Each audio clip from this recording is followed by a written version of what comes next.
Breaking 2 ಮಕ್ಕಳ ತಾಯಿಯೊಡನೆ ಯುವಕನಿಗೆ ಮದುವೆ.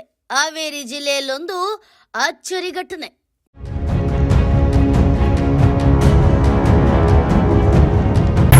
ಹಾವೇರಿ ಜಿಲ್ಲೆ ರಾಣೆಬೆನ್ನೂರು ತಾಲೂಕಿನ ತೆಮ್ಮನಕಟ್ಟಿ ಗ್ರಾಮದ ಯುವಕನಿಗೆ 2.5 ಲಕ್ಷ ವರದಕ್ಷಿಣೆ ಪಡೆದು ದೋಖ.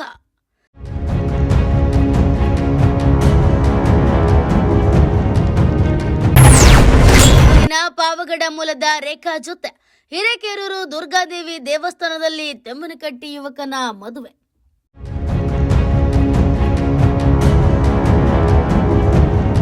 ಹಾವೇರಿ ಜಿಲ್ಲೆ ರಾಣೆಬೆನ್ನೂರು ತಾಲೂಕಿನ ತೆಮ್ಮನಕಟ್ಟಿ ಗ್ರಾಮದಲ್ಲಿ ಈ ವಂಚನೆಯ ಘಟನೆ ನಡೆದಿದೆ. ರವಿಚಂದ್ರ ಎಂಬುವನು ಮೋಸದ ವ್ಯಕ್ತಿಯಾಗಿದ್ದಾನೆ. ತುಮಕೂರಿನ ಪಾವಗಡ ಮೂಲದ ರೇಖಾ ಎಂಬ ಮಹಿಳೆಯನ್ನ ಆತ ಮದುವೆಯಾಗಿದ್ದ. ಅಲ್ಲದೆ ಆಕೆ ಸುಮಾರು 2.5 ಲಕ್ಷ ರೂಪಾಯಿ ವಧುದಕ್ಷಿಣೆ ಪಡೆದಿದ್ಲು. ಕಳೆದ ವಾರವೇ ಹಿರೇಕೆರೂರು ದುರ್ಗಾದೇವಿ ದೇವಸ್ಥಾನದಲ್ಲಿ ಮದುವೆಯಾಗಿತ್ತು. ಆದರೆ ಮದುವೆಯಾಗಿ ಕೆಲವೇ ದಿನಗಳಲ್ಲಿ ರೇಖಾಳ ಕಳ್ಳಾಟ ಬಯಲಾಗಿದೆ.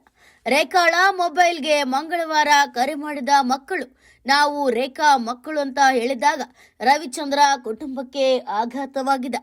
ತನ್ನ ಕಳ್ಳಾಟ ಯುವಕನ ಮನೆಯವರಿಗೆ ಗೊತ್ತಾಗ್ತಿದ್ದಂತೆ ರೇಖಾ ತೆಮ್ಮನಕಟ್ಟಿ ಗ್ರಾಮದಿಂದ ತಪ್ಪಿಸಿಕೊಳ್ಳಲು ಯತ್ನಿಸಿದ್ದಾಳೆ. ಆಕೆ ಓಡಿ ಹೋಗಲು ಯತ್ನಿಸುತ್ತಿರುವ ವಿಷಯ ತಿಳಿದ ರವಿಚಂದ್ರ ಹಾಗೂ ಗ್ರಾಮಸ್ಥರು ರೇಖಾಳನ್ನ ಹಿಡಿದು ಹಲಗೇರಿ ಪೊಲೀಸ್ ಠಾಣೆಗೆ ಒಪ್ಪಿಸಿದ್ದಾರೆ. ಸದ್ಯ ಮಹಿಳೆ ಪೊಲೀಸರ ವಶದಲ್ಲಿದ್ದಾಳೆ.